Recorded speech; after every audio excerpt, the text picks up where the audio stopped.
month of February, and it's time to repot flowers in indoor rooms. In front of you I have an orchid in a pot that has very little space. The roots have grown to such an extent that they are bursting out from all sides. And today in our video you will see how to properly repot an orchid to hide the roots and to ensure our orchid blooms. March 8th. We will need a pot. The main thing is that it should be transparent so that the roots can let light through.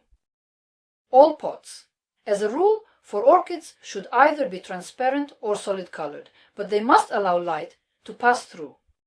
There should be holes made at the bottom of the pot for filtration so that the water we use to water the orchid can drain out into something like this. Here is the tray. When the water drains into this tray, it is essential to pour it out to prevent the roots from rotting. The orchid needs to be watered once a week on the same day. I do this literally on Fridays, always watering and making sure to wash the leaves once a week. I give the orchid a bath, so to speak. They really love water. You can spray them with misters, but I bring them to the bath and thoroughly wash each leaf. And the soil. Special soil for orchids. I bought this one. It's sold in Orchid and Epicenter. The packaging is already torn because I will show you, I have already repotted, didn't clean up. It's very good, very convenient and inexpensive. To repot our orchid, we need to discard the old soil.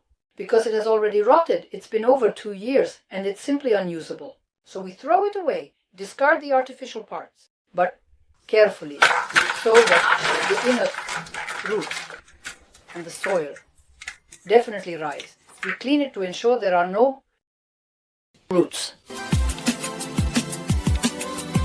Then, before planting, our roots, you see, we already have upper roots growing. They also need to be buried.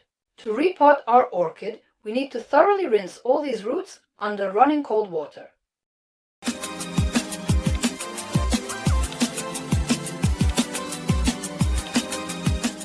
All these surface roots, we bend them towards the inner roots so that they all fit into our pot. Like this, pressing them down. Don't worry, they won't break. You see, in this way, they will fit into our pot. We pour soil at the bottom of the pot. We make, so to speak, a small indentation, like this. Then we place all our roots, both outer and inner, into the pot, and cover them from all sides. With this soil,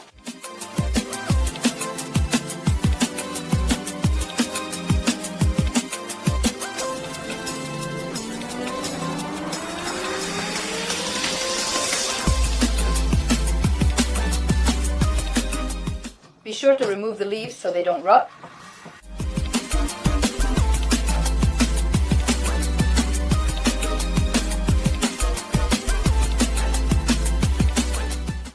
Now we have transplanted our orchids. The appearance is not very good because it's dirty, unattractive.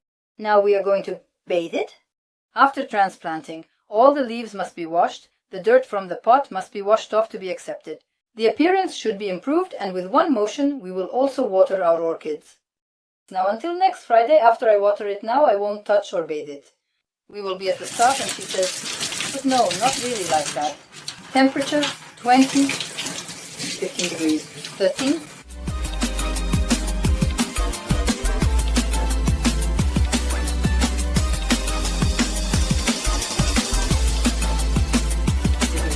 So we washed our orchid, transplanted it, and it turned out to be such beauty. As I already mentioned, we will water it next Friday. We transplanted it today, which is Friday. And exactly 1 month after the transplant, I will mark the date on the calendar. We will buy special fertilizer for the orchid. It is sold in every store, in supermarkets, in archives, in shans, and in epicenters, and it is applied strictly according to the dosage. As much as is written on the kilogram of soil there or per liter of water, it is watered in small portions. Again, the water will drain into the tray. We must drain it so that the roots do not rot and there is no smell or harm to the orchid. How could it not live?